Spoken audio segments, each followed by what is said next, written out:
આપણા સમાજના લોકો અને આપણા જ પોતાના આપણો પગ ખેંચે.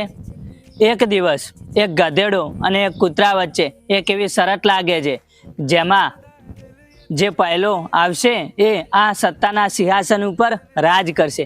કૂતરો છે ને સાહેબ, એ મનથી બહુ ખુશ હતો, કેમ કે એ ગધેડા કરતાં બહુ ઝડપી દોડી શકતો હતો. અને કૂતરો એવું માનતો હતો કે આ શરત લગાવવાની ક્યાં જરૂર છે, આમ પણ આ ગધેડો હારી જવાનો છે. અને સાહેબ, આ દોડની શરૂઆત થઈ છે, પણ કૂતરાને ક્યાં ખબર હતી કે આ રસ્તા ઉપર એના જેવા એને અનેક કૂતરા મળશે. અને થયું પણ સાહેબ કંઈક આવું જ. જેમ જેમ એ રસ્તા ઉપર આગળ વધતો ગયો એને એના જેવા અનેક કૂતરા મળતા ગયા.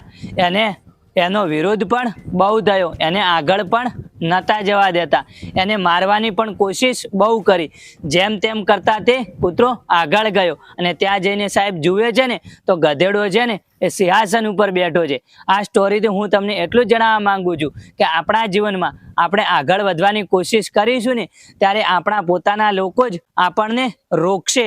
અને આ એક કડવું સત્ય એ પણ છે કે આપણા જીવનમાં આપણે કંઈક નવું કરવાનો ટ્રાય કરીશું ત્યારે આપણા પોતાના જ આપણને રોકશે.